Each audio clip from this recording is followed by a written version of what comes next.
Merci, cher Élie Vanier.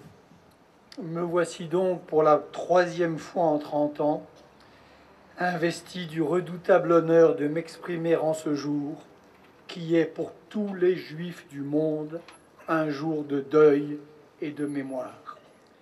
Et me voici comme chaque fois, plus peut-être que les autres fois, contraint de réexpliquer pourquoi cette commémoration est non seulement pour les Juifs, mais pour le monde, un devoir sacré. Ne faut-il pas, demandent certains, laisser les morts enterrer les morts et l'oubli, le bon oubli, cicatriser les blessures du passé? Oui, bien sûr, il le faut.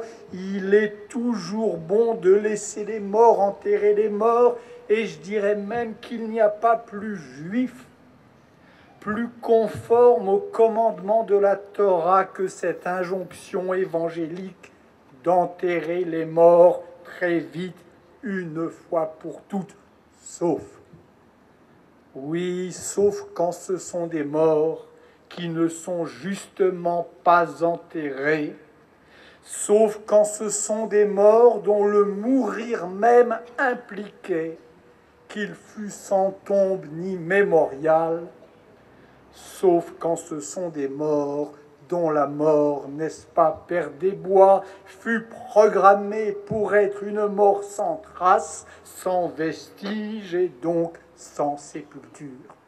Alors, il appartient aux vivants d'être les tombeaux vivants de ces morts, et alors, par exception, il est du devoir des survivants et des enfants des survivants de porter en eux le souvenir de ces pères qui auront à jamais l'âge de leurs enfants. Les morts, les pauvres morts, ont de grandes douleurs. Nous sommes les tombeaux de nos pères. Ce sont les mots d'un grand poète français, Charles Baudelaire. C'est surtout le cas de ceux qui se refusent à se laver les mains de toute la chair juive partie en cendres et en fumée. Ce crime, dit-on encore, fut un grand crime assurément, mais où voyez-vous qu'il ait été un crime plus grand que les autres crimes? Pourquoi tenez-vous tant à lui conserver dans cette suite de forfaits qui est l'intrigue même de l'histoire des hommes, cette place d'exception?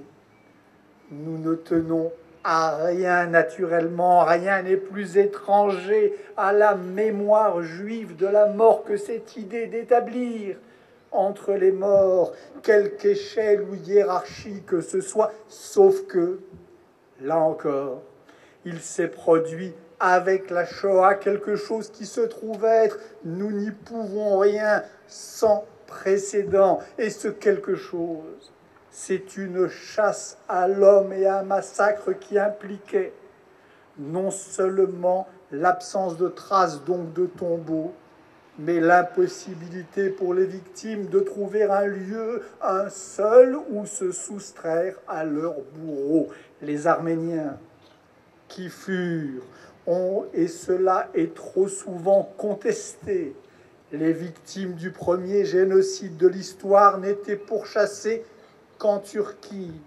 Les Tutsis, les Cambodgiens, les Darfouris, dont le génocide doit être dénoncé avec la même énergie, pouvaient, en théorie au moins, et pour peu qu'ils trouvent asile dans un pays voisin, échapper aux griffes des assassins.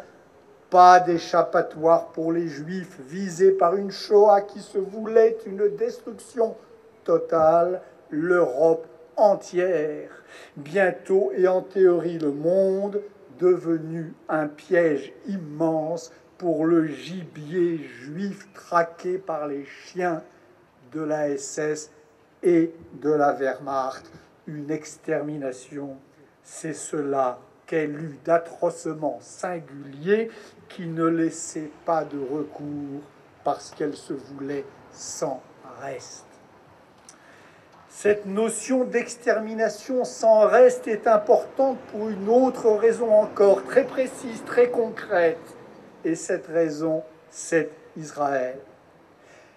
La Shoah n'est pas la cause d'Israël naturellement, et il faut tout faire, vraiment tout, pour briser la mauvaise chaîne qui, en liant les deux, a toujours pour résultat de providentialiser, donc qu'on le veuille ou non, de justifier la Shoah.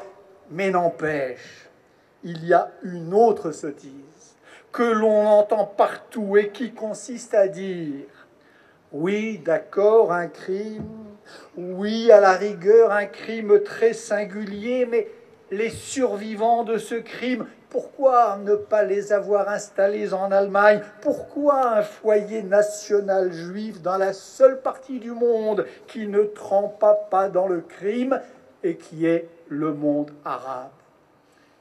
Cela ne change rien, bien au contraire, au nécessaire combat pour la démocratie dans le monde arabe et en particulier dans l'État palestinien à naître, mais c'est un argument de probité qu'il est juste d'opposer sans se lasser à ceux qui, forts d'une ignorance qui est fille de l'absence de mémoire, tentent de délégitimer Israël et parfois, hélas, y parviennent. Commémorer la Shoah, c'est aussi ce devoir de probité, c'est aussi cette lutte contre l'ignorance. Nous sommes le 20 avril 2009. On aurait pu, quand fut décidé il y a 50 ans d'inscrire cette journée de commémoration dans le calendrier des nations, choisir le jour anniversaire de l'ouverture des camps de la mort. On aurait pu choisir celui de la conférence de Wannsee. On aurait pu se décider pour n'importe quel autre jour témoignant, et ils sont légions, du martyre juif à travers les âges. Eh bien non, c'est le 27 Nissan de l'année hébraïque qui fut choisi, c'est-à-dire cette année en particulier, le jour anniversaire du déclenchement de l'insurrection du ghetto de Varsovie, et dans les vives discussions qui présidèrent à ce choix, dans le débat notamment entre Ben Gourion et les tenants du judaïsme religieux, ce détail n'échappa évidemment à personne, ce qu'il entendait signifier qu'il fallait en finir avec le cliché d'un peuple juif allant à la mort comme bêtes à l'abattoir, qu'il fallait célébrer en même temps que le souvenir du crime, celui de ces épisodes héroïques que furent, après Varsovie, les révoltes de Sobibor, Birkenau, Treblinka, qu'il importait en d'autres termes de commémorer un massacre, mais aussi une résistance.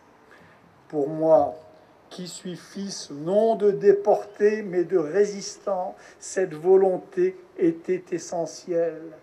Je vous invite à vous souvenir qu'il y a toujours, jusque dans la nuit la plus noire, lieu de s'insurger et d'espérer. Nous sommes là pour rappeler, bien au-delà de nous, à tous les peuples du monde, qu'il est toujours possible, toujours, de se révolter.